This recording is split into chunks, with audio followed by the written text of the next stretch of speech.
GB road पे या ऐसे कोठों पे कितने क्लाइंट्स को रोज झेलती है? 15 से 20। उस जगह जिस पे वो रह रही है, जिस पे जबरन ला के रखा गया, काम कराया जा रहा है, उस जगह का किराया पर डे 200 रुपये पर हेड। पुलिस का कमरे में वो रह रही है, उनका अलग है, और मेन जो मालकिन है उसका अलग है। तो ऐसे करके जो वो पैसा जितना दे, और क्या 250 से 300 रुपये, मतलब इवन 50 रुपये से कहूँगी मैं, कि जो उम्र दराज हो गई है वो 50 रुपये में कहती है कि शाम को हमें रोटी नहीं मिलेगी, 50 रुपये ले लूँगी बस। अगर कोई लड़की जीबी रोड पे करने से मना कर दे तो उसके साथ क्या होता है? इंटरनल पार्ट से मिर्च डाल दी जाएगी, और मिर्च डालने के बाद एक मुस्टंडे से जो हाथी से पाल रखे हैं वो प्रोटेक्शन के साथ उसके साथ सेक्स करें, या चूना डाल दिया जाए, कोई ऐसी लकड़ी, कोई बॉटल। तो इंटरनल पार्ट्स में आप कुछ भी कर सकते हैं उसको टीज करने के लिए, उसको पीड़ा देने के लिए। कई बार ऐसे भी केसेस देखे गए हैं जिसमें नाबालिग लड़की को इस धंधे में धकेला जाता है। कई बार नहीं, 99% नाबालिग लड़कियाँ, वही तो है सॉफ्ट टारगेट। उसमें कोई क्या ड्रग मिला के दिया जाता है कि वो खुद से कहे। कई महीने तक ये पार्ट उनका भारी करने के लिए ऑक्सीटोसिन दिया जाए। कुछ क्लाइंट्स ऐसे कहते हैं कि हम लोग प्रोडक्शन इस्तेमाल नहीं करेंगे, या 100% नो, ज़्यादा से ज़्यादा प्रोवाइड कराते हैं, सरकारी अस्पतालों से भी प्रोवाइड कराते हैं। तो उनके पास रखे रहते हैं, कस्टमर यही कहना भी चाहे तो वो दे के भेजती है कि ये लो पकड़ो, वो लाख का एक में 1000 रुपये दूंगा, कुछ भी दे। मतलब आप तो पुलिस के ऊपर सवाल उठा रहे हैं। हाँ बिल्कुल, मुफ्त में सेक्स की भूख मिटानी है, पैसा लेना है बंधा हुआ महीने का। तो ये जो जिगोलो लड़के होते हैं इनका बैकग्राउंड क्या होता है, कहाँ से आते हैं ये लोग? तो फिर कौन कैसे कहे?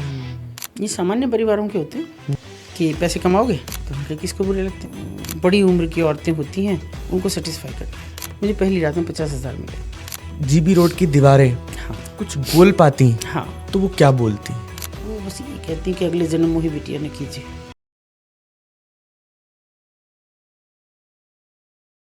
आखिर लड़कियां जीबी रोड के जाल में कैसे फंसती हैं? क्यों कई लड़कियां जीबी रोड से चाहकर भी बाहर नहीं निकल पाती? और उस अंधेरे के पीछे कौन लोग हैं जो पूरा जाल चलाते हैं? यह बातचीत सिर्फ एक कहानी नहीं है, एक सच्चाई है जो शायद अंदर तक हिला दे।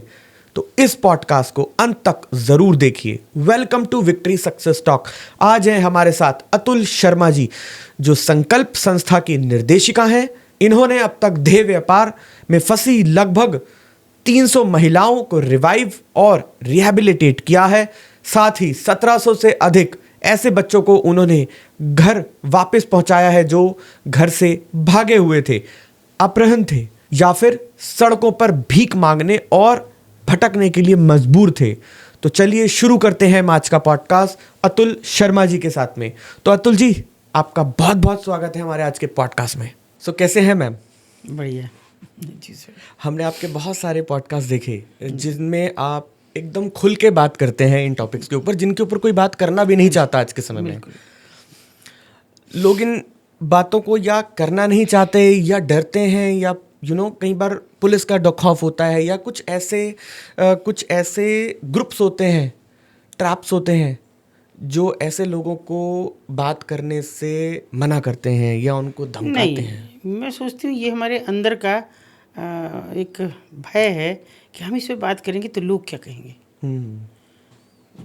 मतलब हम कहीं ना कहीं गिल्टी तो मैं क्या कहूँ, लेकिन इतने अपराधी तो हैं कि हम उन पे बात नहीं करते जिस पे सबसे ज़्यादा बात करने की ज़रूरत है। तो मैं मानती हूँ कि हमारा ये खुद का अपराध है कि हमारी बेटियां हैं, हमारी औरतें हैं, वो इसी दुनिया की हैं। हम जहाँ एक तरफ बेटी बचाओ बेटी पढ़ाओ कहते हैं, और वो किसकी बेटी हैं फिर? इसी हिंदुस्तान में तो पैदा हुई हैं, वो भी भले घरों की भी हैं, अच्छे घरों से आई हैं, पर आज वो बुरी औरतें हैं। सो अतुल जी, आपको क्या लगता है कि आज के समय में भी लड़कियां नेपाल और बांग्लादेश के बॉर्डर से भारत के अंदर लेके आई जाती हैं और यहाँ पर उनको बेचा जाता है? बिल्कुल, नेपाल से तो बहुत ज़्यादा, बहुत ही ज़्यादा। कितना भी वहाँ बीएसएफ का बड़ा है, सख्त है, लेकिन देखिए अगर देखें तो नेपाल इधर मड़वाड़ी से हम देखते हैं, गोरखपुर से तो उधर पिथौरागढ़ तक चले जाते हैं, ऊपर आगे जाएंगे तो हम बारामूला तक चले जाते हैं। तो स्थिति ये है कि हमारे आउटर से हम घिरे हुए हैं नेपाल से, वहाँ से किसी भी बाढ़ पार करेंगी और लड़की आ जाएंगी। कितनी जगह हम फोर्स लगाएंगे, मेन रास्तों पे लगाएंगे, कोई ट्रक में ना ले आए, कोई ऐसे ना ले आए, लेकिन ट्रक में भी आती हैं कि काम के नाम पे साहब ये देखिए हमारा परमिट है, हम ये काम करते हैं, और ये लड़कियां काम की हैं। लड़कियां भी कह देंगी क्योंकि वो तो घर से काम के ही लिए आई हैं कि हमको नौकरी मिलेगी दिल्ली में, दिल्ली फोकस है कि दिल्ली में आएंगे हम। ये नहीं पता होता कि हम कहाँ जाएंगे। तो नेपाल से बहुत हैं, बांग्लादेशी भी कई लड़कियां हमने निकाली हैं जिनको ये भी नहीं पता था एक्चुअल में, क्योंकि एक तो भाषा की प्रॉब्लम थी और ये भी नहीं पता था कि हम कहाँ पे हैं। जैसे मैंने पूछा कि आप कहाँ, दिल्ली हैं, जितना वो समझ रही थी। मतलब जहाँ जिसको जैसे लग जाए। अफ़गानी लड़की हमने निकाली। तो ये कोई हार्ड एंड फास्ट रूल नहीं है कि यहाँ से ही लाया जाएगा। ये तो जो ट्रैफिकर है उसका फोकस है। जहाँ मुझे कमज़ोर दिखे मैं बाज की तरह उस पर अपने पंख नख गड़ाऊँगा और उसे ले आऊँगा। बस इतनी भर बात है। चाहे शादी के नाम पे है, प्यार से धोखे में फेक अफेयर हैं, या काम के नाम पे, और फिर बच्ची चली जाती है इस तरह। तो जब ये विमेन ट्रैफिकिंग होती है, जब यह लड़की को लाया जाता है, तो माना जाता है या हमने बहुत सुना है कि सबसे पहले लड़की जीबी रोड में आती है। तो जब लड़की जीबी रोड में आती है तो सबसे पहले उसके साथ क्या होता है? नहीं, देखिए, ये रूट कॉजेज जानने होंगे। ऐसा बिल्कुल भी नहीं है कि जीबी रोड में आती है लड़की सबसे पहले। ये ऐसे रूट कॉजेज से लड़की वहाँ आती है जो बिल्कुल सेफ जगह है, जैसे आगरा।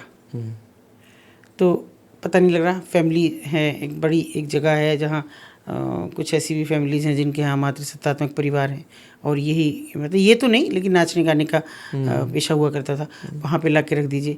दिल्ली में लाना ठीक है, जीबी रोड में लाना ठीक है, मगर वो उनके अपने भी है जगह।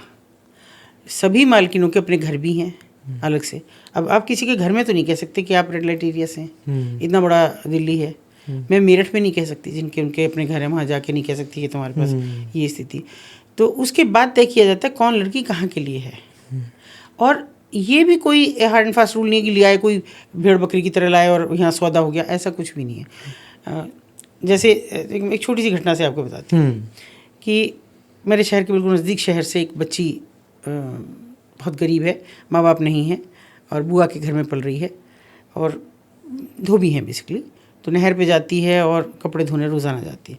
ऐसे में कोई लड़का उसको दूसरी कम्युनिटी का मिलता है, वो मुस्लिम थी और हिंदू कम्युनिटी का मिलता है, और ऐसी बातचीत होती रहती है। वो बताती है अपने बारे में, कैसे माँ बाप मर गए, कैसे क्या हुआ, अभी मैं नौकर की तरह हूँ, ये है सब चीज़ें। तो उस लड़के ने कहा कि भाई कुछ और काम कर लो, अगर पैसा भी नहीं है यहाँ तो। और ये भी 2-4 दिन बातें हुई, पता नहीं लड़की को क्या लगा, या इतना ज़्यादा टूटी हुई थी कि उसने उस लड़के से कहा तुम मुझसे शादी कर लोगे।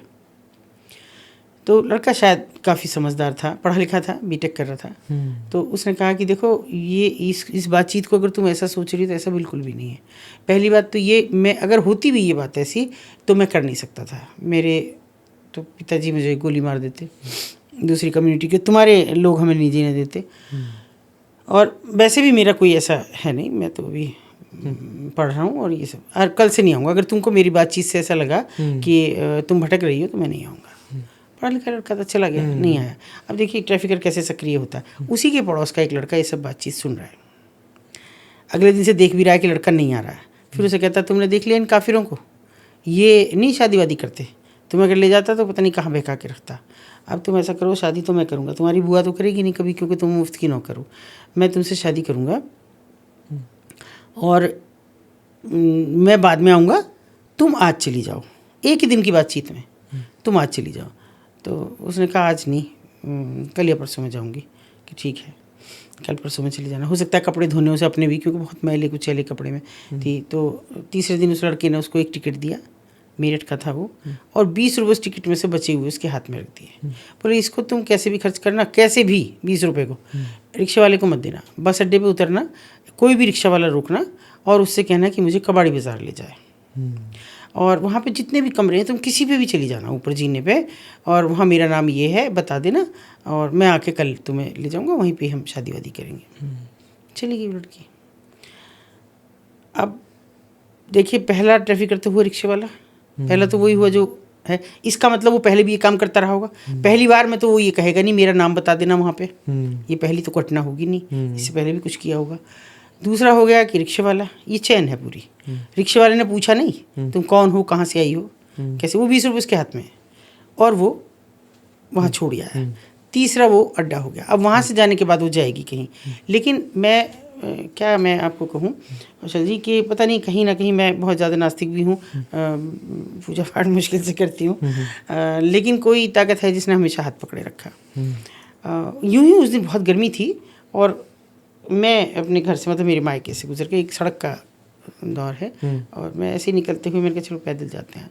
मैं हमेशा उस बाज़ार से निकलती हूँ जब भी मुझे ना जाना हो, मतलब ऊपर ना जाना हो, तो मैं एक दुपट्टा बांध लेती हूँ, दुपट्टा हमेशा साथ रखती हूँ ताकि उनको डिस्टर्ब ना हो। खिड़की बंद करती हैं, फिर थोड़ा परेशान होती हैं। तो मैं ऐसे ही जा रही, और भीड़ बहुत होती है हमारे यहाँ उस बाज़ार में, क्योंकि उस दिन पैंट लगती है, जिस दिन की घटना है। तो पैंट में इतनी ज़्यादा भीड़ होती है, पैर पे पैर नहीं रखा जाता। तो जैसे ही मैं थोड़ा सा आगे चली तो जीने से एक आदमी उतरा, उसकी मेरी निगाह मिली, उसने मुझे नमस्ते किया, जबकि मेरा धुर विरोधी वहाँ का बड़ा पिंप। मैंने पता नहीं क्यों उसके कंधे पे हाथ रख के कहा कि तू बहुत उड़ रहा है, एक दिन ऐसी टांगे काटूंगी कि किसी लायक नहीं छोड़ूंगी तुझे। ये कह के मैं चलने लगी तो उन्होंने कहा रुको रुको रुको। एक रिक्शे वाले को बुलाया कि हमारे यहाँ जीजी कहने का रिवाज ज़्यादा है, जीजी को छोड़ के ऑफिस। तो 20 रुपये दिए उसको, ऐसे मैं मना नहीं करती हूँ कि मैंने कि नहीं तुम्हारा पैसा नहीं, नहीं नहीं दो 20 रुपये दे दो। मैं बैठ के चली गई। मेरे से पहले वो मिला मुझे वहाँ और उसने कहा कि एक लड़की आई है, उसे निकाल लो। मैंने कहा तुम वहीं बताता, मुझे चक्कर कटाए तूने। या मैंने कहा कोई ट्रैप है? बोला नहीं नहीं, वहाँ बताता तो जितना तुम्हें खतरा उतना मुझे भी है। तो जहाँ से उतरा हूँ वहीं से ले आओ। खैर मैं पहुंची तो लड़की खड़ी थी ऐसे ही, बिना विरोध के मैं चुपचाप उसे। ये पहला एक मौका था कि जिसमें हमें विरोध नहीं हुआ। मैंने उससे जाके कहा कि मैंने कहा ये छोड़ इस लड़की को, ये वापस जाएगी। उसे वो कुछ नहीं बोली, चलिए। नीचे आके जब मैं मीडिया ट्रायल हमेशा कराती हूँ, मीडिया के लोग मेरा साथ भी बहुत देते हैं और मैं जिंदा हूँ तो केवल उन्हीं की वजह से हूँ। तो वो ऐसे ऐसे कर रही थी। तो मैंने कहा क्या है हाथ में? देखा तो 20 रुपये का एक मुसा हुआ नोट। तो मैंने कहा ये किसने दिया? उसने दिया। एक टिकट दिया था, बिठा दिया था, और तो उसने बात बताई कि मैं इस तरह से आई हूँ। तो देखिए ट्रैफिकिंग की ये कोई हार्ड एंड फास्ट रूल नहीं, कहाँ से ट्रैफिकर चलेगा, कहाँ से लाएगा, कहीं से भी ला सकता है। तो मेरे शहर से लड़की निकलती है और कहती है मुझे कोई जगह बता दो आज रात के लिए। 14 साल की बच्ची, माँ बाप है नहीं, भाई भाभी ने मार के निकाल दिया कि कहीं भी जाओ, मौसी के घर चली जाओ। तो उसने कहा रात को कहाँ जाऊँगी, मेरी मौसी गांव में रहती है, मुझे कोई धर्मशाला बता दो। रिक्शे वाले ने बिठाया, सीधा कबाड़ी बाजार छोड़ा और कहा कि किसी भी कमरे पे चले जाओ, मेरा नाम बता देना, ये मेरा नाम है, मैं सुबह आके तुम्हारी मौसी के छोड़ दूँगा। ठीक है। लेकिन फिर वही बात आती है कि कोई बराबर में सुन रहा था, उसने मुझे तुरंत फ़ोन किया कि जी फिर नहीं बचा पाऊँगा, लड़की अगर ऊपर चढ़ गई तो अभी तो मैं 5 मिनट रुक रहा हूँ इसे, आप आ जाओ। खैर शाम का वक्त था, चले गए। बच्ची से पूछा, ये पहला मौका था कि मैंने किसी पे मुकदमा लिखाया। मैं लिखाती नहीं हूँ, उन महिलाओं पे तो बिल्कुल भी नहीं। वो मुझ पर 50 लिखाती हैं, कोई बात नहीं, लेकिन मैं उन पर लिखाती। लेकिन कोई परिजन कर दे, कोई भाई ऐसा कर दे, वो भी मैं उसको बराबर का एक अपराधी मान रही हूँ कि तुमने रात को एक इतनी सी बच्ची को निकाल कैसे दिया। माँ बाप नहीं थे तो तुमने निकाल दिया, अपना शहर ऐसे ही इतना संवेदनशील है फिर भी तुमने निकाला। तो या उस पर किया, मतलब ये ऐसे वो लोग हैं कि जिनको जिस खास तौर पे जिस एरिया में है, मतलब मेरठ में अगर ये बाज़ार है तो उस एरिया में अगर ऐसे नरपिशाच लोग हैं तो वो हमेशा सॉफ्ट टारगेट ढूंढते हैं, कब वो किस बच्ची को वहाँ दे दें ये कोई पता नहीं होता। ये दिल्ली का ऐसे कि आसपास के एरिया से कब कोई लाके, यहाँ तो दिल्ली बड़ी जगह है, तो मैं समझती हूँ ऐसे हज़ारों लोग लगे हुए हैं कि जो इस तरह लड़कियां ला के दें। तो ऐसा कुछ नहीं कि नेपाल से लाएंगे अब तब रखेंगे, बांग्लादेश से लाएंगे, आपके पड़ोस की हो सकती है, आपको पता भी ना लगे, सालों साल लड़की बर्बाद हो जाए और आपको पता भी ना लगे, ये स्थिति होती है। सो एक महिला जीबी रोड पे या ऐसे कोठों पे कितने क्लाइंट्स को रोज झेलती है? 15 से 20। 15 से 20? नहीं तो रोटी खाने के लिए भी नहीं होगा उसके पास, क्योंकि कुछ तयशुदा हैं चीज़ें जिसमें उस जगह जिस पे वो रह रही है, जिस पे जबरन ला के रखा गया, काम कराया जा रहा है, उस जगह का किराया पर डे 200 रुपया पर हेड पुलिस का। इसके अलावा 1500-2000 महीना भी अलग है, उसमें से भी कटेगा। जो पिंप है वो, जो मालकिन है वो, और कई बार एक दो मालकिन होती हैं, एक वो जिसकी वो संपत्ति है, ओनर है, और एक वो जो ब्रथल कीपर है। एक ऑनर ब्रथल ओनर है, एक ब्रथल कीपर है। कीपर वो कि जो किराए पे लेके उसको चला रही है, मतलब एक कमरे 4 कमरे हैं तो एक को इसके कीपर ये है, दूसरे की ये है, ऐसे हो सकती है। तो उनका अलग, जिस कमरे में वो रह रही है उनका अलग है, और मेन जो मालकिन है उसका अलग है। तो ऐसे करके जो वो पैसा जितना दे, और क्या 250 से 300 रुपये मतलब इवन 50 रुपये से कहूँगी मैं, कि जो उम्र दराज होगी वो 50-50 रुपये में कहती है कि शाम को हमें रोटी नहीं मिलेगी, 50 रुपये ले लूँगी बस। तो ये स्थिति है उनकी।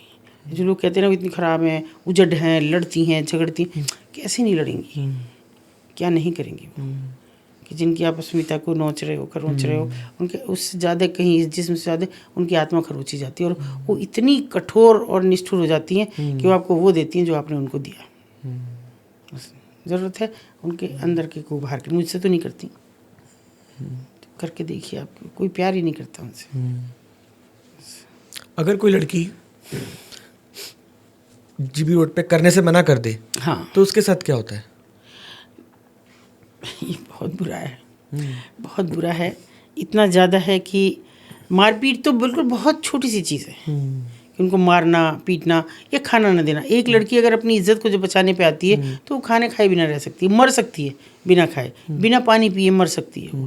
लेकिन उससे कहीं ज़्यादा उसकी इंटरनल पार्ट्स में मिर्च डाल दी जाएगी, और मिर्च डालने के बाद एक वो मुस्टंडे से जो हाथी से पाल रखे हैं वो प्रोटेक्शन के साथ उसके साथ सेक्स करें, तो आप इमेजिन कर सकते हैं कि वो चाह के भी नहीं कभी मना करेगी। या चूना डाल दिया जाए, मर जाए लड़की, दूसरी लड़कियों के लिए सबक हो जाए कि वो मर गई, कल तुम्हारा नंबर है।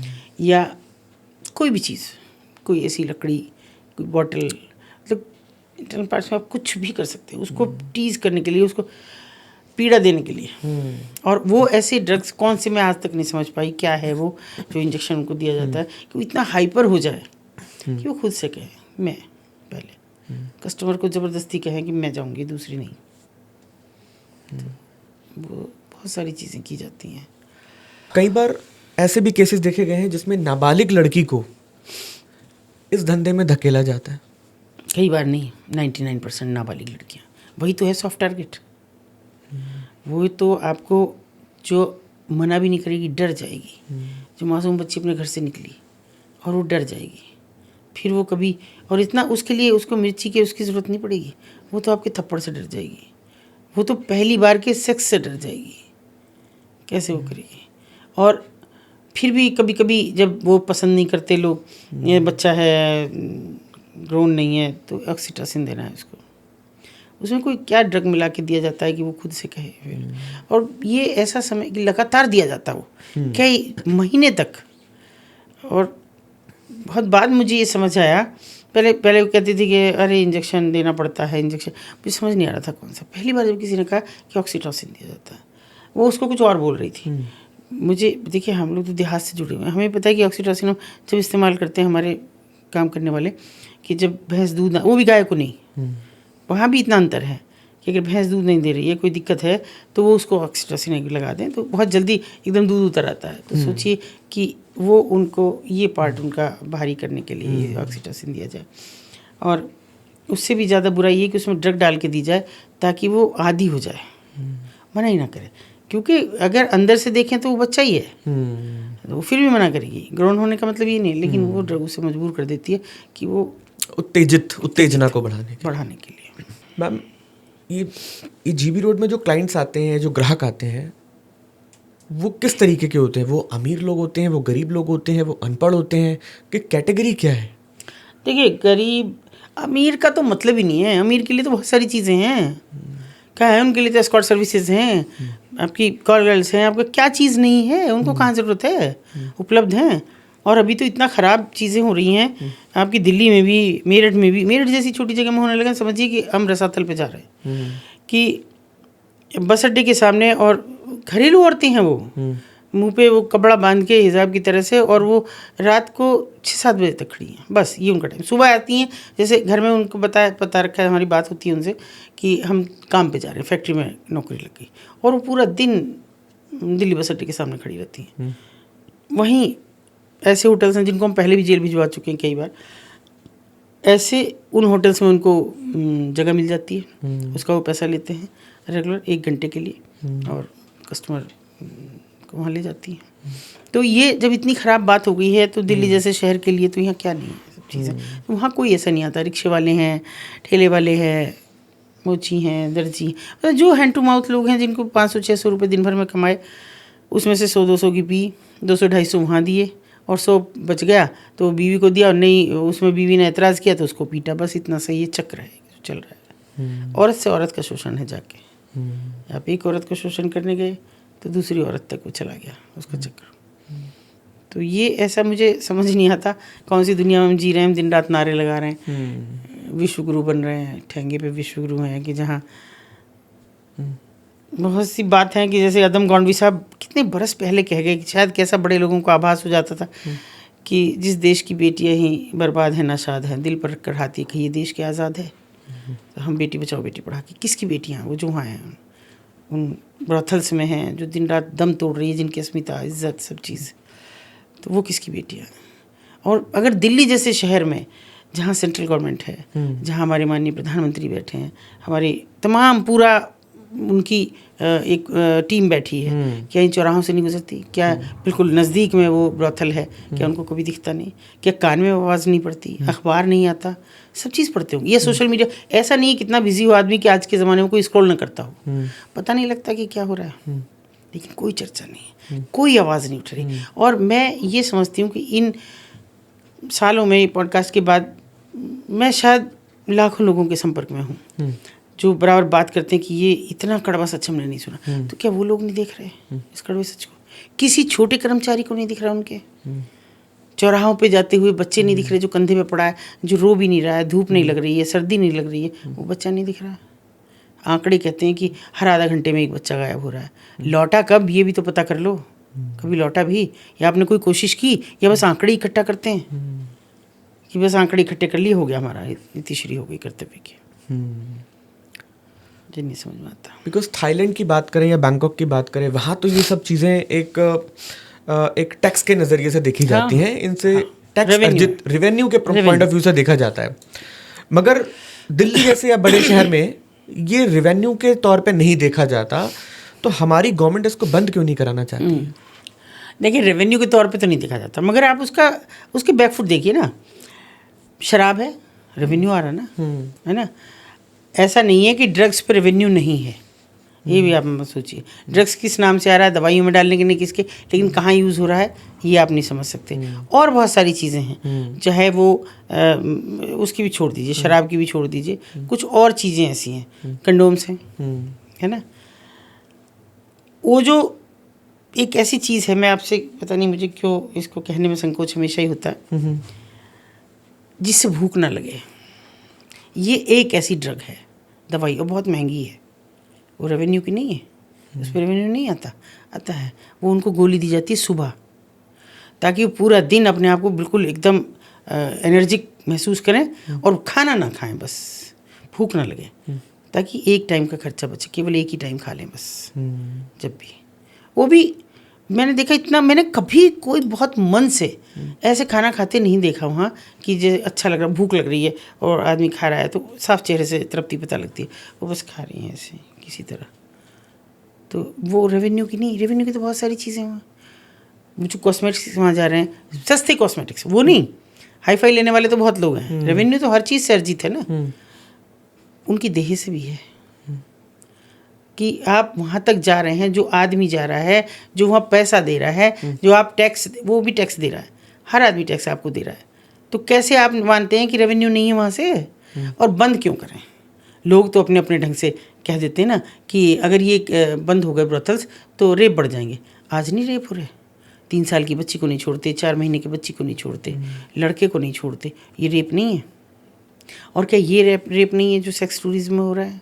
सेक्स टूरिज्म के नाम पे जो हो रहा है, बच्चों के साथ हो रहा है, या और बहुत, या मैं कहूँ बैगिंग है। ह्यूमन ट्रैफिकिंग को हम केवल सेक्स से नहीं जोड़ सकते, आप भीख से जोड़ के देखिए। ये रेवेन्यू नहीं अर्जित हो रहा है, भीख दे रहे हैं आप लगातार, और वो लोग उसको कहाँ कहाँ नहीं इस्तेमाल कर रहे हैं। एक आदमी, मतलब कितना काम मैं देख रही थी अभी, यहाँ काफ़ी टाइम में खड़ी रही, तो इतनी महिलाएं जो घरेलू कामकाज के लिए जा रही हैं, कई बहुत नाजुक सी भी थी, कमज़ोर सी भी थी, मगर वो काम कर रही हैं। एक बच्ची बाहर बैठी हुई भी पत्ते इकट्ठा कर रही है, शायद उसकी माँ अंदर काम कर रही है, तो वो फॉर फन उसे करे जा रही है, स्कूल नहीं जाती। तो वो लोग, कभी आपने कोशिश की कि इनमें से कोई आ जाए कि भी काम करो? नहीं करेंगी वो। तो सरकार क्यों करेगी? सरकार की हर चीज़ में रेवेन्यू, ये तो कहना बेमानी होगा कि रेवेन्यू नहीं है, रेवेन्यू अर्जित हो रहा है। ऐसे नहीं, ऐसे कहते हैं कान इधर से ना पकड़ो, इधर से पकड़ो, पकड़ा तो कान ही जाएगा ना। बात वही है, तो उसमें नहीं है। और शराब का सबसे बड़ा क्यों है, आप जब शराब नहीं बंद करते, इन ब्रॉथल्स को कैसे कर देंगे? आप शराबियों को पकड़ते हैं, और आए दिन शराब के ठेके खुलते हैं। ये अंग्रेज लिखा रहता है। गुड़गांव में तो मैंने अजीब ही देखा है, क्या लिखा रहता है वो किला फोर्ट, लिकर फोर्ट, लिकर फोर्ट, इतना बड़ा शानदार वो जगह दिखती है मुझे, बिल्कुल कमाल है। सबसे ज्यादा लिकर जो शॉप्स हैं वो गुड़गांव में, गुड़गांव में है, और बड़ी स्टाइलिश। आप बताइए तो फिर कहाँ, वो भी तो सब आपको रेस्टोरेंट में और लिकर शॉप में डिफरेंस नहीं नजर आता कि ये क्या है। तो अब बताइए, रेवेन्यू तो हर जगह सरकार क्यों बंद करेगी? और मैं भी नहीं चाहती ये बंद हो, देखो बिल्कुल स्पष्ट कहती हूँ मैं इसे कौशल, क्योंकि इनका बंद होने का मतलब ये है कि आप या तो इनका पुनर्वास करें, इनको काम दिलवाएं, वरना ये घर जाके क्या करेंगी?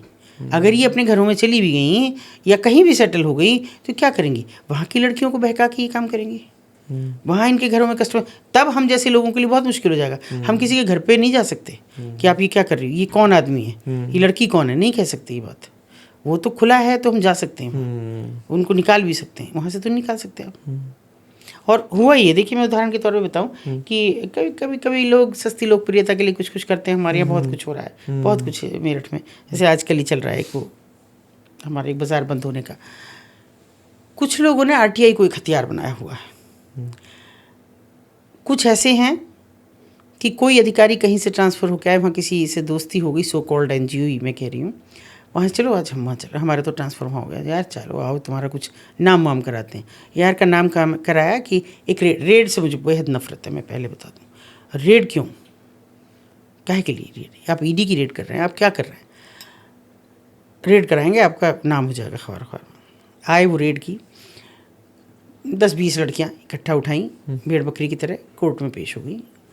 कोर्ट में पेश होने के बाद में उनके जो खैर ख्वाह हैं वो आए आधार कार्ड लेके, कि पूछा, हाँ भाई क्या उम्र है तुम्हारी? साहब ये रहा इसका आधार कार्ड 18 साल से ज़्यादा की, ये 20 साल की है। चलो बेटो, क्यों वहाँ क्या कर रही थी? कुछ नहीं साहब, अपनी मर्जी से रह रहे हैं, मेरी माँ है ये, मेरी मौसी जो उनकी वो बन के आई है। सब लड़कियाँ छूट के वापस घर, हाँ वो आ गई फिर भी। ये कैसा रेट? जबकि कायदा ये है, हमारा ITP एक्ट कहता है कि रेस्क्यू एंड रिहेबिलिटेशन होना है।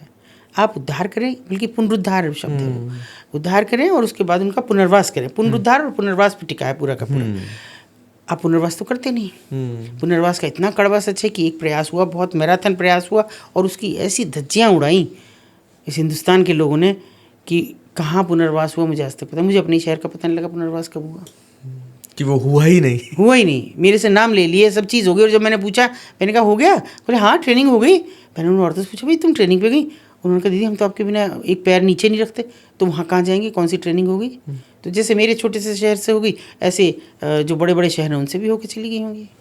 हज़ारों शहर हैं जहाँ ब्रॉथल्स हैं, दिखने में ही तो 4 या 5 है। मतलब जो नीतियां हैं वो सिर्फ कागज पे बनाई जाती हैं, उनका धरातल के ऊपर कोई भी। देखिए माननीय सुप्रीम कोर्ट इतना ही तो कर सकते थे क्या, एक मैराथन की और सब चीज़ें की, ये और ये इसके लिए जिम्मेदार, ये इसके लिए जिम्मेदार, ये करेगा। अब वो कंप्लायंस थोड़ी करेंगे उसकी कि हर जगह जाएँ, हाँ भी तुमने किया कि नहीं किया। हाँ तो चली गई, उसकी कंप्लायंस होकर चली गई, साहब इतने किए हमने। अब वो एक औरत से तो फ़ोन करके नहीं पूछेंगे, तो हो गया पुनर्वास। ये कर ऐसे ही अभी जब वो उन्होंने क्या किया, जिसको मैं बता रही थी कि ये इसी तरह की एक रेड प्लान की उन्होंने, और मैंने हाई कोर्ट में रेड कर दी। अब देखिए अभी तो कानून कितनी पट्टी हटा दी है, तो पट्टी क्या सुनवाई दी उन्होंने, क्या उन्होंने अपनी प्ली दी, और वो 2018 में हमारे यहाँ के रेड लाइट एरिया को सील कर दिया गया। हमने खैर उसके पीछे लड़ाई लड़ी, खुल गया है। हुआ ये कि वो अपने घरों में चली गई, और आप देखिए हमने उनके घरों से 3 लड़कियां निकाली। जब पुलिस फेल हो गई तब हमारे पास आई, एक लड़की गायब है। पूरे शहर में बवाल हो रहा था बिल्कुल कि कुछ तो करो। हमने 5 मिनट में लड़की ढूंढ के दी उनको, 5 मिनट से छठी नहीं लगी उनके ऑफिस में बैठ के। हमने कहा CCTV फुटेज हैं? हाँ हैं। तो उनके दिखा दो। देखती मेरे साथ ये थी, इसने कहा मैम देखने की ज़रूरत ही नहीं है, तो पहले ही CCTV में आ रही है लड़की। तो आगे एक महिला है, बीच में एक लड़की है, पीछे एक और महिला है। वो महिला, अब आजकल सभी CCTV फुटेज लगाते हैं, वो मेल मार्केट एरिया तो दिख रहा है, अलग अलग कैमरा हम जल्दी जल्दी स्क्रॉल कर रहे हैं। तो पहले वो फ़ोन करती है, लड़की अपने जीन्स में से निकालती है, किया और रख लिया। फिर वो फ़ोन करती है, वही महिला पीछे वाली उठाती है अपना फ़ोन और उसने किया, और फिर वो तीनों अलग अलग गली से अगले कैमरे में निकल गई। हमने कहा तुम्हारी लड़की गई राजस्थान, ले आओ, अभी तुम्हारे पास समय नहीं है। हमने कहा कैसे होगा मैडम, एड्रेस बता दो। अजीब बात है, मैं जो बात कर रही हूँ उस महिला का मैंने फ़ोन मिलाया, मैंने कहा कहाँ पे हो, तो उसने कहा मैं तो गाँव आई हूँ दीदी। फिर मैंने कहा यहाँ कब आओगी, तुम्हारे एक मामले में एक गरबा हॉस्टाइल हो रहा है तो तुम्हें फ़ायदा हो जाएगा, चलो आ जाओ। तो बोली ना दीदी अगली 8 तारीख है तब आऊँगी। मैंने कहा मैंने देखा तुम आई अभी ना, मैं नहीं, मुझे 2 महीने हो गए, है ना। तो हमने कहा देखो उसके पास लड़की है, अब चले जाओ। टीम रहा, बोले एड्रेस दे दो। गजब बात करते हो, पुलिस में हो। मैं कह रही हूँ मुकदमा है तुम्हारा तो पता होगा कि कोर्ट में भी एड्रेस होगा, जिस थाने से मुकदमा कायम हुआ उसमें भी एड्रेस होगा, कुछ तो दिमाग लगा लो। फिर भी मैंने दिया कि ये एड्रेस है उसका, आप चले जाओ। लड़की वहीं से बरामद हुई और उसमें भी खेल हुआ, मोटा पैसा ले लिया, मुकदमा लिखा नहीं गया। तो कौन करेगा बंद जब सैया भाई कोतवाल डर का है का। सीधी सीधी बात ये है, मुफ्त में सेक्स की भूख मिटानी है, पैसा लेना है बंधा हुआ महीने का, तो फिर कौन कैसे कहेगा। मैं नहीं बुलाती हूँ पुलिस को। मतलब आप तो पुलिस के ऊपर सवाल उठा रहे हैं। हाँ बिल्कुल, मैं तो बुलाती भी नहीं हूँ रेड के टाइम। मैं तो तब बुलाती हूँ जब लड़की मेरे कब्जे में आ जाए। और उसके बाद भाई कैसे सवाल ना उठाऊँ, आप बताइए, ये सड़क जा रही है ना, ये सड़क के इस तरफ भी रथल से इस तरफ भी है, ये सामने आड़ी सड़क है और ये जो सामने दीवार है ये इस आड़ी सड़क के कोने पे ये सर्किल ऑफिसर का ऑफिस है पुलिस का। तुमको दिखता नहीं पूरा का पूरा बाजार दिख रहा है? कहते मैडम आपको दिखता है, हमको तो पता नहीं लगता कब आती हैं लड़कियाँ नहीं। कैसे? क्योंकि रेवेन्यू की कहीं से कहीं की ज़रूरत नहीं है, रेवेन्यू तो अपनी जेबों में भी होता है, तो आपको नहीं पता लगता। कहते हैं कि जब लड़की ब्रोथल में आती है तो उसके सारे पहचान पत्र या पैसे सब छीन लिए जाते हैं, उसको खाली कर लिया जाता है कि उसके पास उसकी कोई आइडेंटिटी ना रहे। होती कहाँ है उसके पास? एक लड़की चल के आएगी जब नेपाल से, बताइए, काम के नाम पे, तो सबसे पहले यही कहा जाएगा ये मत लेना, इनके नाम पे तुम्हें काम नहीं मिलने का, ना अपना यहाँ का लो, वहाँ बनवा देंगे हम। और सब बनते हैं इस देश में। लोग कहते हैं ना कि आधार कार्ड नहीं बनता, आप 10 बनवा लो, वो भी बनते हैं, यहाँ के बनते हैं। और अच्छा है कि जिनके पास नहीं है तो अगर वो दूसरे देश से आई हैं तो यहाँ थोड़ी उनकी पहचान हो रही है, आपने नया बनवा दिया, वो इस देश की होगी। नहीं आपको पता लग रहा है। इतने जो ये आपने बसा दिए, जिन्हें आप रोहिंग्या भी कह रहे हैं, बांग्लादेशी भी कह रहे हैं, जब आपको पता लग गया ये रोहिंग्या है और बांग्लादेशी हैं, इनका ही नहीं कुछ आप बिगाड़ पा रहे, तो उनका क्या बिगाड़ेंगे वहाँ? और आपकी बिगाड़ने की मंशा नहीं है, पहली बात तो ये है। उनका तो आप बिगाड़ सकते हैं, उनको तो आप रेस्क्यू करके रिहैबिलिटेशन कर सकते हैं, काम में लगाएं, शादी करें, सब काम आप कर सकते हैं, पर नहीं करते हैं। अतुल जी, आपके अनुभव के हिसाब से HIV की कितनी अवेयरनेस है ऐसे कोठों के ऊपर, जीबी रोड पे? अभी तो 90% है, 10% अवेयरनेस तो है, मगर वो मैं उनको कह रही हूँ 10% में प्रोटोकॉल फॉलो नहीं कर पा। हाँ, प्रोटोकॉल फॉलो नहीं करते। दूसरा ये है कि वो ओवर एज हो गई, तो अब सोचते हैं अब हमारा क्या बिगड़ना है। कोई मुश्किल से मिला एक आध कस्टमर 50 रुपये 100 रुपये किसी तरह दे गया, तो वो और वो जिद करता है कि नहीं नहीं मुझे प्रोटेक्शन नहीं लेना, तो वो सोचती है कि आप ज़िंदगी रहेगी, बस ये। बाकी तो 100% है। यहाँ पर आपने प्रोटेक्शन की बात करी, मेरा अगला सवाल जहन में भी यही आ रहा था कि कुछ क्लाइंट्स ऐसे कहते हैं कि हम लोग प्रोटेक्शन इस्तेमाल नहीं करेंगे, या 100% नो। अभी तो ये तो सख्ती है, ये तो मैं मारूंगी भी और गिनूंगी नहीं। अगर तुमने किसी भी कस्टमर को एंटरटेन करने दिया इन लड़कियों को, तो इनको नहीं कहूँगी मैं कुछ भी, क्योंकि तो मजबूर हैं, मगर तुम्हारा इलाज करूँगी। तो अभी नहीं। अभी तो हम उनके जो हम उन्हें कंडोम्स प्रोवाइड कराते हैं, ज़्यादा से ज़्यादा प्रोवाइड कराते हैं, सरकारी अस्पतालों से भी प्रोवाइड कराते हैं, तो उनके पास रखे रहते हैं। कस्टमर ये कहना भी चाहे तो वो दे के भेजती है कि ये लो पकड़ो जाओ, तब जाना, नहीं तो जा, वो लाख का एक मैं 1000 रुपये दूंगा, कुछ भी दे। इस भारत में सबसे महंगी लड़की कितने में बिकती है? इन ब्रॉथल्स में मुश्किल से 50,000, मुश्किल से, क्योंकि वहाँ वो 50,000 कैसे कमा के दे पाएंगी ये भी मालकिन को उम्मीद नहीं होती, क्योंकि इस बीच जो देनदारी उस पर बहुत ज़्यादा होती है और तब उसके काटने होते हैं, तो सालों तो इसी में पिस जाती है वो लड़की। वो इतना पिस जाती है कि वो चाह के भी नहीं छोड़ पाती। उसको आश्वासन दिया जाता है कि ठीक है तुम इतने में खरीदी गई हो, ये पैसा जिस दिन पूरा हो जाएगा उस दिन चली जाना, मगर कब पूरा होगा? जब 8 से 10 साल हो जाएं, आउटडेटेड हो जाए और कहीं कोई उसकी पहचान ना रही हो बाकी, तब। जीबी रोड से कभी किसी लड़की ने भागने की कोशिश की है? बहुत करती हैं, बहुत करती हैं, ऐसा नहीं है कि नहीं करती हैं। अगर देखिए, पहली बात तो वो इतने छोटे जीने हैं, और मैं अगर कहूँ तो शायद लोगों को बुरा लगेगा कि उनके ना भाग पाने में सबसे ज़्यादा नीचे वालों की अहमियत है। क्योंकि अगर वो चाहें तो लड़की को 1 मिनट में छिपा सकते हैं, जो लड़की भाग भी आई किसी तरह छिपा सकते हैं। मैं 2 घटनाएं आपको बहुत पहली और बहुत अब की बताऊंगी। एक बहुत पुरानी, जब हम पढ़ते थे, जब तक ये सब नहीं, पता नहीं इसलिए कुदरत ने कहीं ना कहीं मुझे घसीट रखा था। अचानक एक दिन उस बाज़ार से गुजर के जा रहे हैं, ऊपर देखने की अनुमति तो नहीं थी, तो शोर मचा कि कुछ हो रहा है, लोग भागना शुरू करें। तो अचानक हमने देखा एक लड़की, मुझे उसका आज तक कलर भी याद है कि उसने एक पेटीकोट पहन रखा और एक ब्लाउज़ पहन रखा खाली, कोई दुपट्टा साड़ी कुछ नहीं थी उसके पास। और मैं शायद बात कर रही हूँ तो ये 72-73 के आसपास की। तो लड़की ऊपर से कूदती है, टीन पे कूदती है। ये मैं कबाड़ी बाज़ार की पहले बात कर रही हूँ। उतरती कूदती है वहाँ से कूद के उस टीन से जान हथेली पे रख के और नीचे कूदती है, यूँ से भागना था। और उसके बाद वो भागी। शायद उस समय इतना बुरा नहीं था। तो भागने के बाद मैं खुद देख रही ये बात, क्योंकि हम एक तरफ खड़े हो गए, शोर बहुत मच रहा था, कि लोगों ने, जैसे वो उतरी मालकिन बहुत हड़बड़ी में, किधर गई मेरी लड़की गई, तो सबने दूसरी दिशा बताई, इस गली में भागी, किसी ने कहा उधर को भागी, उधर नहीं बताया जिधर हो गई। और तत्कालीन कोई एक राजनेता थे, बाद में पता लगा उनके संरक्षण में गई बच्ची, और वो मुंबई की रहने वाली थी। कोई प्यार में बहका के लिया उस ज़माने में, अब देखिए मैं उसकी बात कर रही हूँ। इस तरह उस समय कोशिश हुई।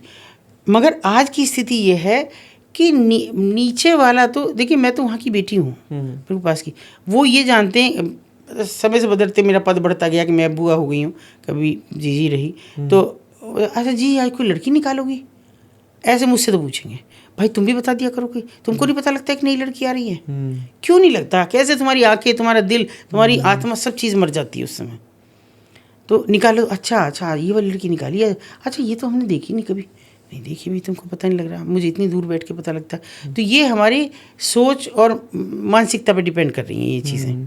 क्योंकि आप क्योंकि आप जीबी रोड को या इस तरीके की जगह को आप दूसरी नज़र देख रहे हैं, दूसरी नज़र से देख रहे हैं, वो दूसरी नज़र, वो पैसा कमाने की नज़र है, आपकी बचाने वाली नज़र, बचाने वाली। और मैं दूसरी बात नहीं बताती हूँ कि एक महिला को उसका पति बेच गया, आप ट्रैफिकर की कोई वो नहीं है, जात नहीं है, नहीं, 3 महीने की बच्ची उसकी और 5 साल का एक बच्चा गुलमटोल से। तो उस महिला ने इस हद तक कोशिश की, वो तो बेच के चला गया, और मात्र 25,000 में वहाँ से लाया यूँ, मध्य प्रदेश की थी वो, कि यहाँ पे ला के वहाँ पे काम ज़्यादा दिल्ली में, और वहाँ पे मजदूरी करूँगा मैं तो पैसा ज़्यादा आएगा, परिवार पल जाएगा। उसको बेच गया। उस औरत ने हिम्मत नहीं हारी, हमसे तो संपर्क नहीं हो पाया उसका, लेकिन क्या हुआ कि उसने एक दिन, जैसे उसने जब निकालने के बाद में बताया कि एक दिन तो उसने अपने हाथ में एक पुराना सा छोटा सा मोबाइल था, हालांकि मोबाइल रखना नहीं देती हैं, पर वो देखा कीपैड का था, उसमें कुछ था भी नहीं, उन्होंने सिम निकाल के फेंक दिया कि अब इसका क्या करेगी, रख ले। तो वो गिराया कि मेरा मोबाइल गिर गया, बोले उसका क्या करेगी, हम ला देंगे, और वो तो टूट गया, छोड़। फिर कभी कुछ 10-20 रुपये किसी कस्टमर से लिए, वो डाल दिए, मेरे पैसे गिर गए, तो कोई बात नहीं हम लाएंगे, तू क्या कर जा रही है, जाने की उसको नहीं करी। लेकिन उसने हिम्मत नहीं छोड़ी। वो उसने ये देखा 1-1.5 महीने रह के, उसका बच्चा बहुत जिद करता था, जैसे कस्टमर के पास जाए, पता नहीं कौन सी उसको भगवान ने ताकत दी कि वो माँ के पीछे रहता है, नहीं जाने दूंगा अंदर। तो उन्होंने उसको पीट के भगा दिया, और उस बच्चे की हिम्मत देखी, वो जिसका बाप छोड़ गया, वो नीचे चाय वाले के यहाँ रहा, वहाँ उसके कप प्लेट धोने की खुशामद की, और मुझे यहीं सोने दो। भट्टी से लग के सोता रहा, भरी सर्दियाँ थी, भट्टी से लग के सोता, दिन भर उनके प्याले प्लेट धोता, चाय दे के आता, ऊपर भी दे के आता, और माँ की तरफ फिर नज़र कभी नहीं करी, इतना समझदार भी। उस माँ ने इतनी हिम्मत की, उसने देखा कि सुबह 4 बजे ये सब बेहोश होकर पड़ जाती हैं, बाज़ार में सन्नाटा हो जाता है, मैं तब उतरूँगी। उतरी, वो बच्ची छोड़ दी उसने वहीं, का जो होगा देखा जाएगा, इसका भाग्य। नीचे उतरी, और चूँकि देखिए जो हमारा पुराना शहर है वो आज भी बहुत ऊंचाई पे बसा हुआ है, आज भी 2-3 पैड़ियाँ रहती हैं, तो पुराने नए शहर में पानी भरे रहते हैं। लेकिन वो उतरी, और वो जो बना हुआ था पूरा रैंप, उसके नीचे पानी में, नाली में ही घुस गई, बड़ी नालियाँ गहरी, उसमें घुस के बैठ गई।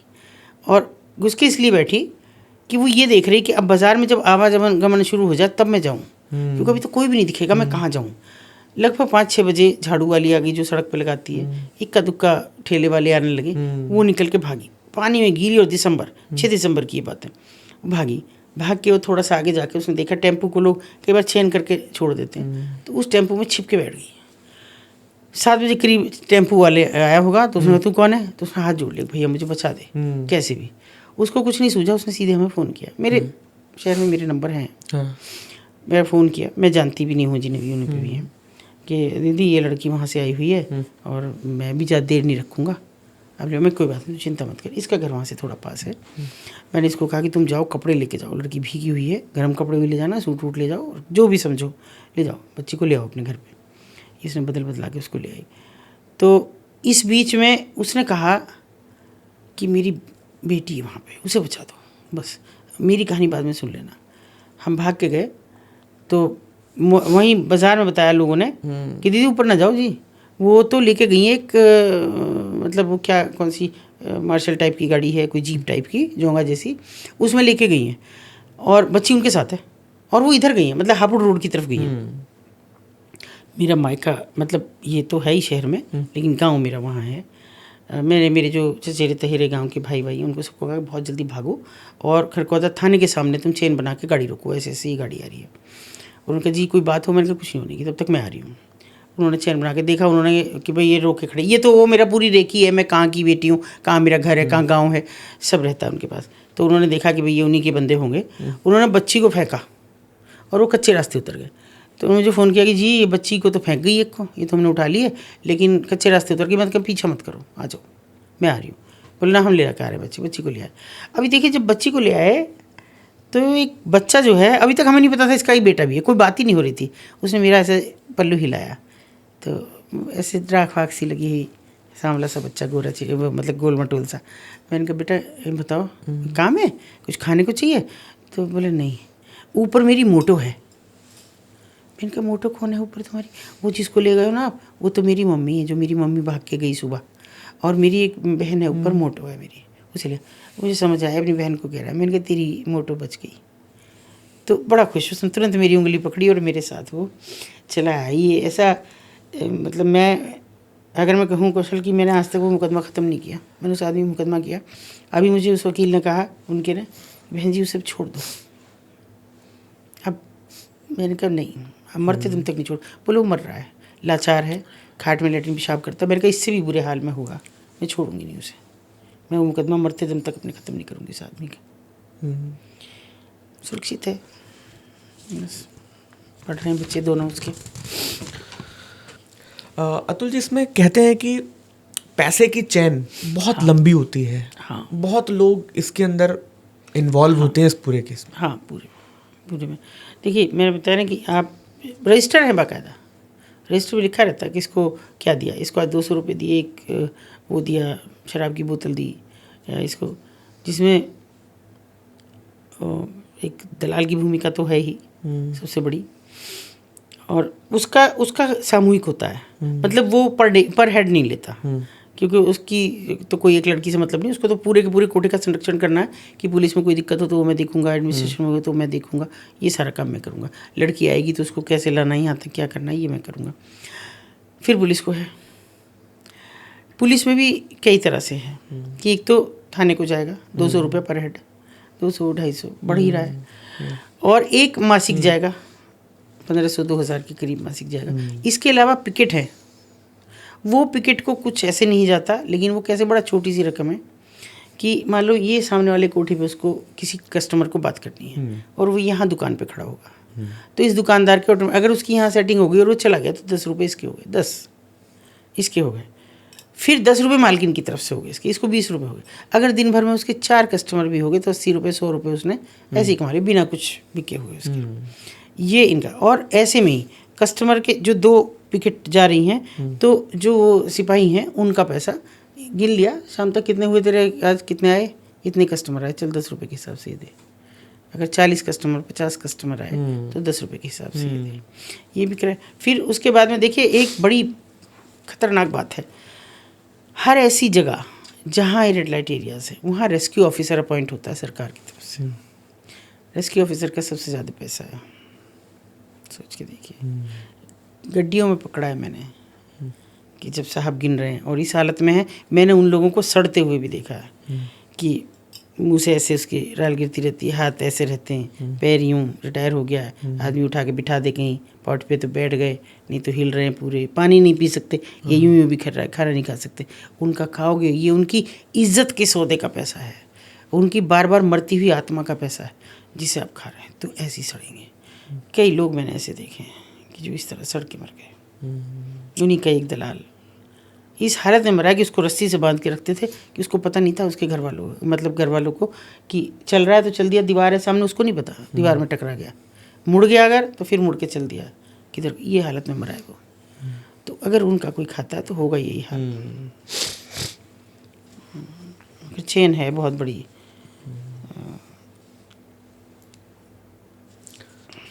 अगर कोई लड़की सच में इस जगह से निकलना चाहे तो उसको अपनी नई जिंदगी बनाने में कितना वक्त लग जाता है, और इस पूरे ट्रैप से निकलने में कितना समय लगता है? कौन निकालेगा? अपने आप कैसे निकलेंगी? कोई हाथ पकड़ के निकाल दे तो बात सही है, नहीं कैसे निकल जाएंगी? और एक्सेप्टेंस तो है ही नहीं। हमने भी जितनी शादियां की सब छुपा के की, भाई अनाथ है, इसकी कोई नहीं है स्टेशन पे, क्योंकि हमारा थोड़ा जीआरपी और आरपीएफ के साथ भी काम रहता है, तो मतलब खोए हुए बच्चे वो हमको ही देते हैं। तो वहाँ से आइए हमारे पास, इसलिए हम शादी करा देंगे आपकी, ऐसे नहीं बताते कि वहाँ से हैं लड़कियाँ। जबकि मेरी किसी भी बेटी ने अभी तक मुझे कभी ये बुराई नहीं दिलवाई जिसकी शादी की। मुझे गर्व है इस बात पे, कभी भी किसी का भी मुझे ये नहीं आया आज तक कि आपने कैसी लड़की से शादी करा दी। हाँ, ये ज़रूर आया कि कोई ऐसी लड़की आपके पास और आए तो हमारे बेटे की भी करा देना जैसी आपने उनके घर में कराई। तो ये मेरे लिए गौरव का पल होता है, पर एक्सेप्टेंस ना होने से बहुत घर नहीं दिलवा पाती मैं।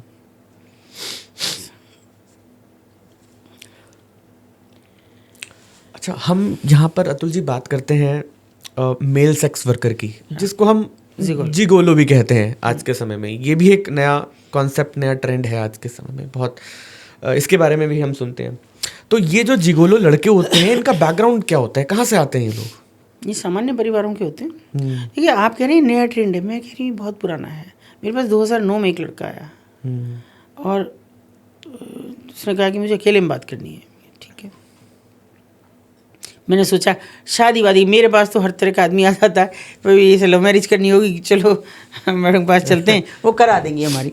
मैंने कहा क्या शादी वादी करनी? बोल नहीं, शादी तो मेरी हो रही है, मतलब होने वाली है, पर कर नहीं सकता मैं। क्यों? कि जी मैं, उसने पहली बार मुझे कहा, मुझे नहीं पता क्या शब्द है, उसने कहा मैं जिगोलो हूँ। अब मैंने कहा भैया ये जिगोलो क्या होता है? हम तो ठहरे कस्बाई मानसिकता के आदमी।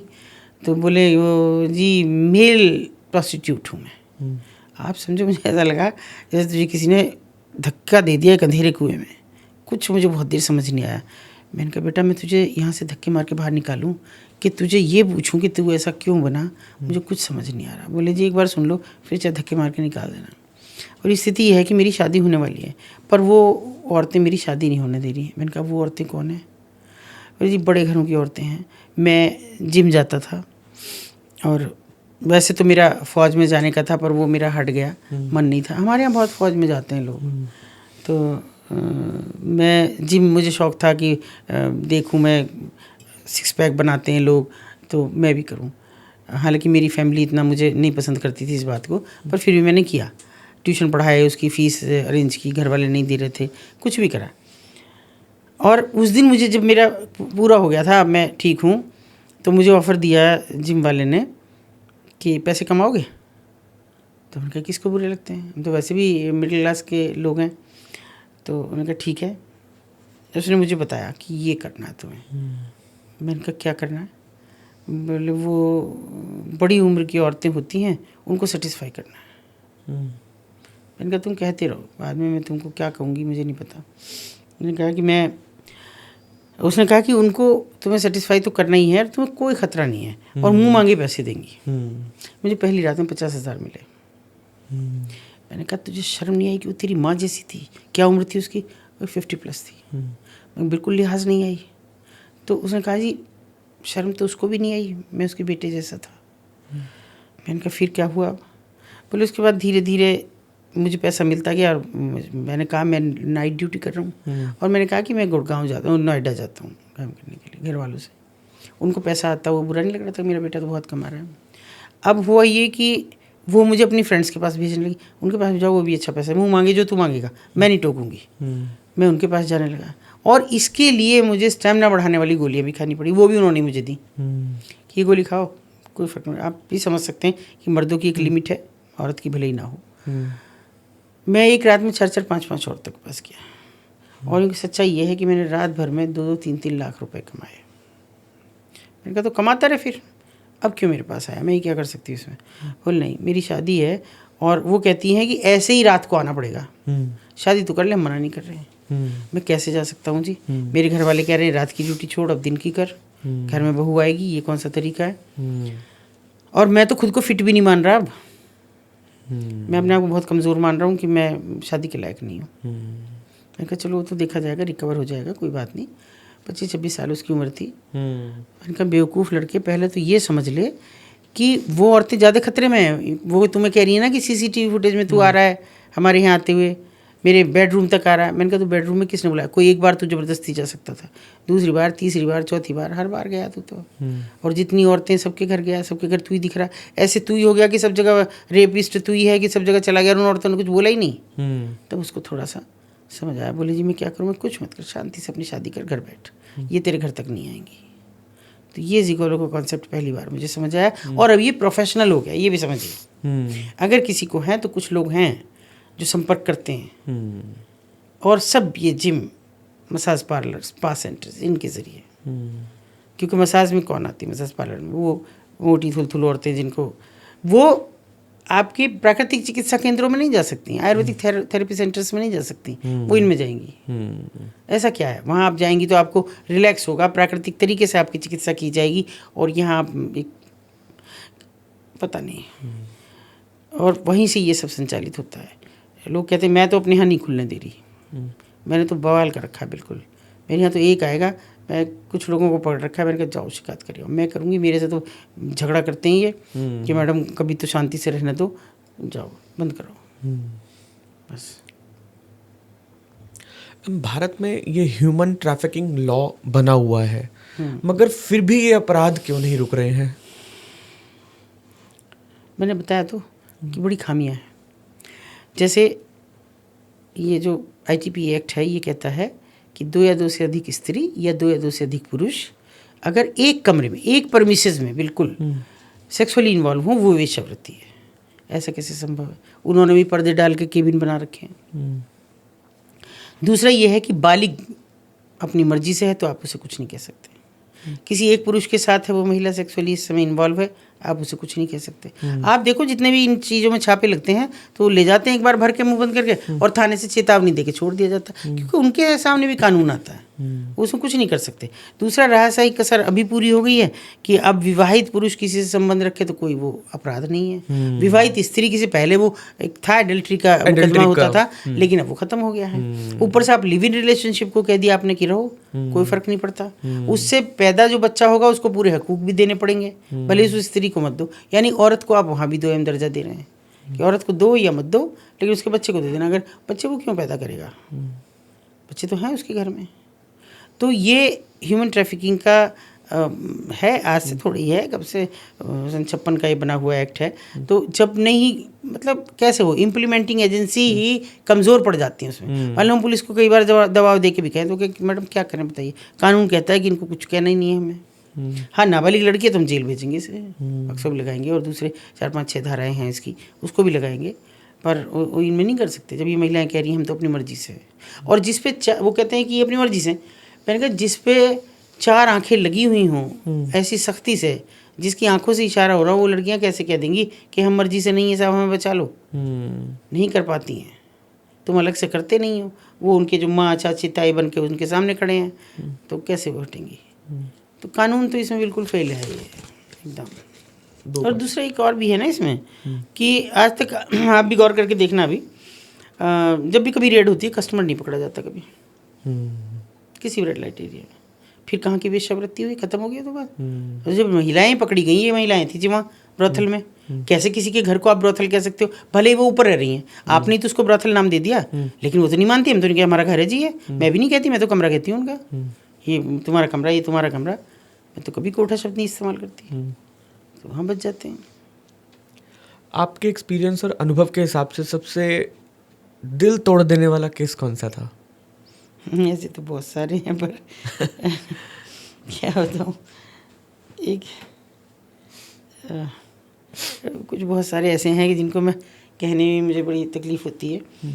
एक बच्ची थी, वो ऐसे कोई मुश्किल से 14-15 साल की होगी, लेकिन बहुत ज़्यादा अजीब सी, मतलब हेल्दी सी थी वो थोड़ी। मैंने कहा भाई किसकी है ये, कहाँ से ले आए इसे?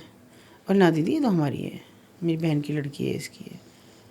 चेहरा नहीं कहता था लड़की का कि इनमें से किसी की है, क्योंकि मैं तो सीधे सीधे आँख गड़ाती हूँ, और किसी बच्चे पे मैं आँख से आँख मिला रही हूँ तो बहुत देर तक अगर नहीं मुझसे कांटेक्ट कर रहा है या मुस्कुरा नहीं रहा है या कुछ और, या अपनी माँ की तरफ नहीं देख रहा है, तो सोचती हूँ कि ये नहीं है। तो मैंने उनसे बहुत पूछा कि सच बताओ ये कौन है?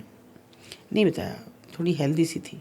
बोली अब ये देखो, अभी तुम देख लो खुद ही, खा खा के कैसे हो रही है ये, और ये अगर दूसरी लड़की होती उसको हम इतना थोड़ी खाने देते हैं, कस्टमर मोटी लड़कियों को पसंद ही नहीं करता। मैंने ये बात को, मैं क्या करूँ, अब ये है नहीं इसमें। लेकिन कुछ ही दिन बाद, कोई ऐसे बीता होगा मुश्किल से 5-6 महीने, कि मुझे एक दिन मालकिन का फ़ोन आया और उसने मुझे कहा कि दीदी 1 मिनट को आ जाओ, मुझे डर लग रहा है आपसे बात करते, पर आप आ जाओ। मैंने कहा कहाँ पे आऊँ? तो ये हमेशा जब भी कोई घटना होती है तो शहर से दूर ले जाती हैं, थोड़ा सा अलग। तो मैंने कहा इतनी दूर? अब फिर ये मेरे साथ वाले जो हैं ये सब चिल्ला बिल्ली करते हैं कि कोई ट्रैप हो सकता है, कहाँ चल देती हो, इतनी चोटें खा के भी चल देती हो। मैंने कहा चलो देख लूँ, तुम लोग इधर उधर रहे ना, देख लूँ। मैं वहाँ गई, मुझे पहचान नहीं आई कि कौन है लड़की। मैंने कहा क्या हुआ है, बहुत बीमार है? तो उसने कही HIV पॉजिटिव हो गई है लड़की। मैंने कहा HIV पॉजिटिव क्यों हो गई है? फिर मुझे ध्यान आया, जैसे ही मैंने उस लड़की की आंखें देखी, अरे मैंने कहा ये तो वो है। हाँ जी। और मैंने कहा अपनी लड़की धकेल दी, तू तो कह रही थी कि ये तो मेरी है और मेरी बहन की है, उसकी उसको भी डाल दिया तूने, और बिना किसी प्रिकॉशन। बोले दी हमें पता ही नहीं लगा कि बिना प्रिकॉशन के इसके। मैंने कहा इसको ये कैसे मना करती थी, छोटी सी बच्ची थी ये कस्टमर के सामने क्या कहती? तो ये तो बिल्कुल बेकार थी। तो तूने क्या किया? तब उसने मुझे बताया कि नहीं, मेरा ही कोई बंदा था जो मेरा था। मतलब इनके भी अपने होते ना, कि किसी से प्यार हो गया, उसको अपना पति कहना शुरू कर दिया, कि वो इसे बेटी की तरह मानता था। और मेरी गलती हो गई कि एक दिन हम सब सो गए पढ़ के, ये भी वहीं सो रही थी, और उसने रात में किसी वक्त इसके साथ बदतमीज़ी की। वहाँ तक तो ठीक था, लेकिन फिर वो अपने लोगों को लाने लगा फ्री, चूँकि उसको तो फ्री था और छोटी लड़की थी, वो अपने लोगों को लाने लगा। मैंने कहा फिर तेरा काय का था वो, तू बता, तूने उसको क्यों नहीं भगाया? उसने सिर झुका लिया, क्योंकि इनके बहुत सारे राज होते हैं उनके पास भी, जो उनके पास रह रहे हैं। अब उनमें जो उसके 3-4 साथी थे, उनमें से कोई उसको वो रोक दे गया, क्योंकि किसी ने भी प्रोटेक्शन नहीं लिया।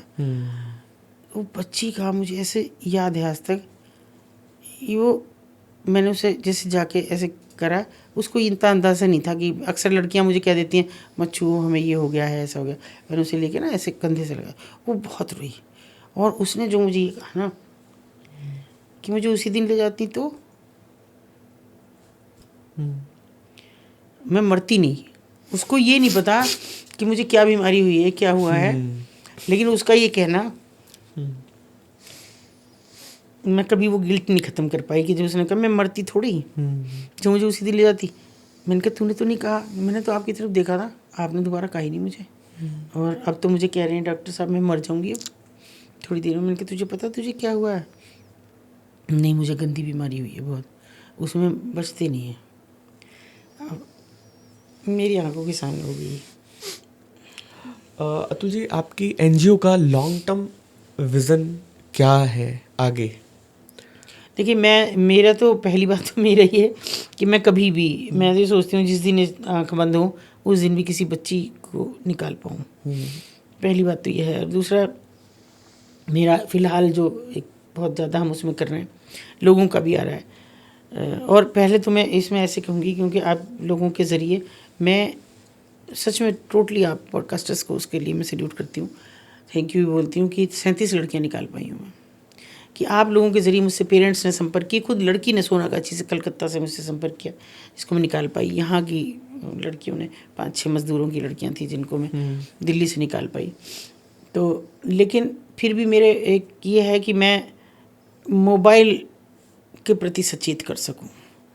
क्योंकि इसने जितनी खराबी की है, जितनी बच्चियां अब जो बड़ी अच्छे अच्छे घरों की लड़कियां आ रही हैं जो कहती हैं कि मेरे फादर ये थे और मैं यहाँ हूँ इस हाल, इसका केवल एकमात्र रास्ता ये जो निकाल दिया है, मोबाइल निकाल दिया, और वो फेक अफेयर में कैसे वो लड़कियां फंसती हैं उनके प्यार में, डेटिंग ऐप्स, कैसे, हाँ डेटिंग ऐप्स में भी, डेटिंग ऐप्स तो बिल्कुल अलग हो गई, प्यार में स्कूल कॉलेज के आसपास में बच्चे वो लड़के घूम रहे हैं बढ़िया सी एक बाइक लेके और बॉडी वॉडी बना के जिम में करके, फिर लड़की फंसा के फिर शादी करने। मैं एक बार आप लोगों के ज़रिए भी कह रही हूँ कि अपनी बच्चियों पे विश्वास करो और उन्हें बच्चों पे भी ये बताओ कि तुम्हारे सबसे बड़े हितैषी हम हैं, माता पिता हैं, हमसे, हमारे हाड़ मास से तुम जन्मे हो, तो तुम्हारा जितना हित हम सोच सकते हैं कोई और नहीं। अगर तुम्हें किसी से प्यार पे कोई पहरा नहीं है, किसी से प्यार भी होता है तो हमें आके बता दो, हम उस लड़के से बात करेंगे।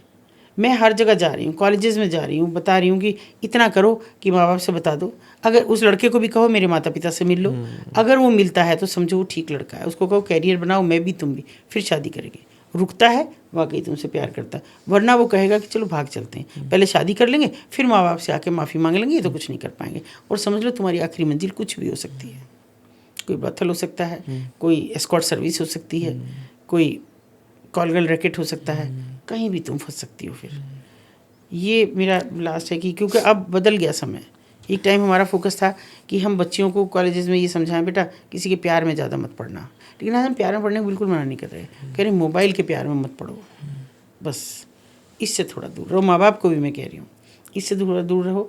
और एक ये कि आप लोगों के ज़रिए मैं एक चीज़ और बताना चाह रही हूँ कि ग्लोबल मतलब ये सब दुनिया भर में चल रहा है, सिर्फ हिंदुस्तान को छोड़ के। एक ग्लोबल सिग्नल है जो हेल्प के लिए है, ये वो ग्लोबल सिग्नल होता है ऐसे करके कि अगर कोई ऐसे कर रहा है ये सिखाओ अपने बच्चों को, खुद भी सीखो। हर माता पिता को सीखना चाहिए, क्योंकि केवल अगर बच्चों को हम स्कूल में सिखा रहे हैं तो वो बच्चा अगर कर भी रहा है तो आपको पता नहीं है तो कुछ नहीं कर सकते आप। उस बच्चे की आप डायरेक्टली मदद ना करना चाहें 112 पे कॉल कर सकते हैं। जिस गाड़ी में या कहीं उसको ले जाया जा रहा है उसका नंबर नोट करके पुलिस को बता सकते हैं एक बच्चे को ले गए हैं, इतना तो आप कर ही सकते हैं। और भी कुछ नहीं तो उसका थोड़ी दूर तक पीछा कर सकते हैं। ये हम जगह जगह अवेयर कर रहे हैं और ये बहुत ज़्यादा ज़रूरी है। दूसरा, हमने कुछ वर्कशॉप शुरू किए हैं अभी जिनमें वो बच्चे हमारे पास आ रहे हैं जिन हमारी मजबूरी बन गई थी ये करना, मेरा कोई ऐसा मंशा थे नहीं, कि वो बच्चे आ रहे हैं कि जिनके माता पिता आप लोगों के ज़रिए हमसे संपर्क कर रहे हैं कि इस कदर एडिक्ट हो गया है मोबाइल का। कभी शराब के लिए आते थे लोग, ड्रग्स के लिए आते थे, आज वो कह रहे इस कदर एडिक्ट है। एक बच्ची 14 साल की बच्ची जो माँ बाप को मारती भी है, इस कदर मारती है कि जब माँ लेके आई तो उसका सभी होठ वोट फटा पड़ा था कि जी कुछ पड़ा था वो उठा के मुझे मारा इसने, ये नहीं, और नहीं छोड़ती। अच्छा, दूसरा ये कि उन पे वो लड़कियां ओरल सेक्स कर रही हैं, लड़कों से मिल रही हैं, डेटिंग ऐप्स पे भी जा रही हैं। कुछ एक उल्लू जैसा बंद किया, लेकिन और बहुत सारे ऐप खुले पड़े हैं जिन पे आप अश्लीलता की भरमार है, उन पे वो बच्चियां बैठ रही हैं, उनको आप देख नहीं रहे क्या कर रहे हैं, देखो। और मैं तो कह रही हूँ तुम्हारे बच्चे तुम्हारे खून से पैदा हैं, कूटो बचपन से। ये जो माओ ने ट्रेंड बना लिया है कि आप तो अपनी उसमें है, किटी में है, फ़ोन में है, और बच्चा अपने फ़ोन में, उसको फ़ोन 1.5-2 साल के बच्चे को फ़ोन दे दिया, लो इसे ले लो, तुम लग गई अपने उसमें। मत करो ऐसा, ये बच्चे हैं तुम्हारे, इनसे खिलवाड़ मत करो। मेरा सबसे ये अनुरोध है, अपने ही बच्चों के दुश्मन मत बनो, रोक लो इन्हें। बिल्कुल। आज के पॉडकास्ट का आखिरी सवाल है, बहुत संवेदनशील सवाल ये भी है कि अगर जीबी रोड की दीवारें कुछ बोल पाती तो वो क्या बोलती? वो बस ये कहती हैं कि अगले जन्म मोही बिटिया न कीजिए।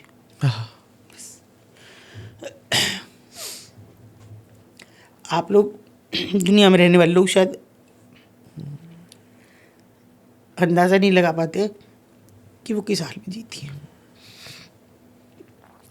वो हर आदमी को इस नज़र से, मान लो मैं अभी मेल वर्कर कभी ऊपर नहीं लेके जाती हूँ।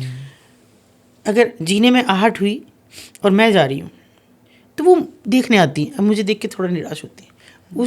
आप अंदाज़ा नहीं लगा सकते कि कैसा लगता होगा। या मैं बैठी हूँ और जीने में से आहट और सारी लड़कियाँ 8-10 लड़कियाँ हूँ, भाग के जाएँ, इतने सा जीना है, उस पर खड़ी हो जाएँ और एक दूसरे को दिखाएंगे हम के, मतलब केवल ये इतने हिस्से की दुनिया है, इसको दिखाएं कि मेरे पास ज़्यादा है, इसके पास कम है। तो वो दीवारें सिर्फ यही कह रही हैं कि अगले जन्म में बिटिया न कीजिए, बस। बिल्कुल। इस पॉडकास्ट को अतुल जी हम यहीं पर वाइंड अप करेंगे। आज हमने बहुत ऐसे डीप टॉपिक को छेड़ा है जो समाज में इन सब चीज़ों को जिस नज़रिए से देखता है, हम चाहते हैं कि इसका नज़रिया उन लोगों के लिए बदले।